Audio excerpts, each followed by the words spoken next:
le répète depuis le début de ce live, aujourd'hui, les métiers d'ingénieur sont très transverses. On peut même étendre au-delà des métiers Bien d'ingénieur, mais sûr. puisque là, on est focalisé là-dessus.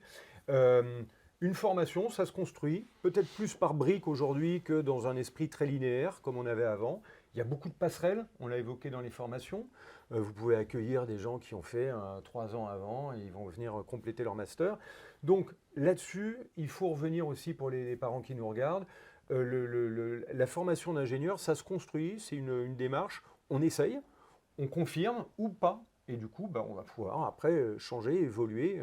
Et Effectivement. il n'y a pas d'échec là-dedans. C'est plus une construction. Alors d'ailleurs, en général, oui, il faut aussi rassurer les parents. Euh, il n'y a pas d'échec si leur enfant s'est engagé dans une voie, puis que finalement il s'aperçoit au bout d'un an que ce n'est pas celle qu'il lui faut, dont acte.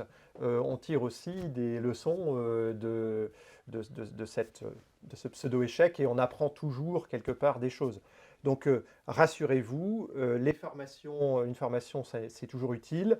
Et s'il y a une réorientation à la fin, eh bien, il vaut mieux ça que de s'engager dans une voie très très longue sur des rails et puis de ne pas sortir de cette voie avec C'est quelque ça. chose, j'allais dire, d'utile pour l'avenir Et professionnel. il y a d'une part les établissements qui mettent en place des formations passerelles, Hmm. qui sont vraiment construites pour permettre, comme leur nom l'indique, une passerelle vers d'autres formations.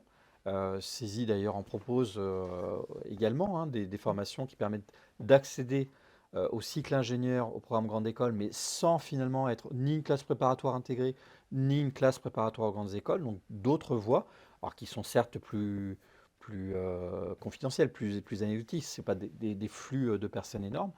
Et puis de l'autre côté, il y a, faut le rappeler, ces systèmes d'équivalence qui permettent de passer par exemple d'un master 1 dans un établissement à un master 2 dans un autre établissement par équivalence du programme réalisé.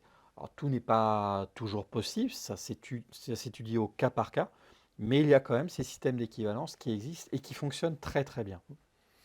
Donc on le voit, voilà, une formation aussi qui peut s'établir en confiance avec beaucoup de passerelles aujourd'hui entre les filières.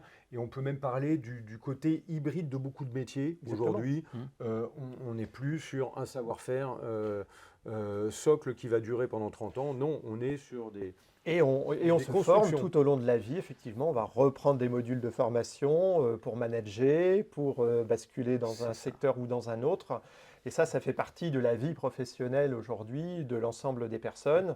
Il faut être prêt à rebondir. Et d'ailleurs, sur cet aspect-là, CESI a aussi dans son ADN cette culture de bâtir le projet professionnel, d'identifier les compétences dont on a besoin et de s'y préparer le mieux possible à travers les différentes formations.